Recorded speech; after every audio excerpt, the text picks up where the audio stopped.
Salut gang, Dom Ménard de Bon Vélo. On est à Leogang en Autriche, manche numéro 3 de la Coupe du Monde UCI 2019. Leogang, un parcours qui a été critiqué dans le passé pour être trop facile, pas assez technique. Cette année, on essaye encore une fois de remédier à ça avec un nouveau taping à certains endroits. Même tracé, c'est-à-dire qu'il est dessiné différemment. Ça fait pas l'unanimité à date. On a fait l'inspection du parcours aujourd'hui, le fameux track walk.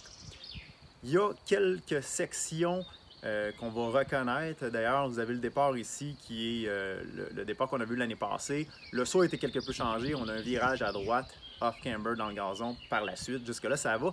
Ensuite de ça, il y a le premier virage à gauche là, qui a laissé plusieurs personnes perplexes aujourd'hui. On va voir ce que ça va donner demain dans les pratiques, mais certainement, attendez-vous ce que ce soit un petit peu plus lent à certains endroits.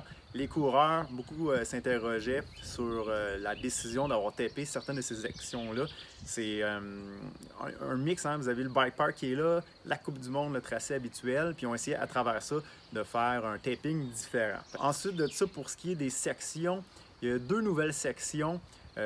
Si je regarde un petit peu juste avant ça, ouais, il y a là la fameuse section où est-ce qu'on a les souches d'arbres. Ça aussi, ça a été dessiné différemment.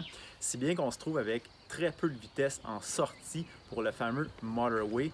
Donc, un gars comme Aaron Gwin, une couple d'années, pas de chaîne, ça va être une histoire pas mal différente là. Alors, ensuite de ça, un petit peu plus loin, une section qu'il va falloir voir ce que ça va donner demain, mais il y a carrément un split, c'est-à-dire une division gauche ou droite dans une nouvelle section en terre, très étroit. Virage serré, ensuite de ça, à droite, en bas. Pour l'instant, c'est drôle là, parce que tout le monde se demande un peu ce que ça va donner. Imaginez-vous, l'année passée, Leogang, il y avait 9 secondes entre le premier et le 40e. 15 secondes jusqu'au 57e, si je me rappelle bien. Donc, on peut s'attendre à ce que cette année, les temps soient un petit peu plus différents, un petit peu moins serrés. Ensuite de ça, ce qui nous amenait au finish, habituellement, c'est une section de roche. On bifurque vers la droite pour un nouveau petit bois, droite-gauche. Puis ensuite de ça, on va vers le finish. Alors, on verra bien ce que ça va donner demain, premier jour de pratique. Sinon, ne manquez pas la course dimanche sur Red Bull TV. Bon vélo tout le monde!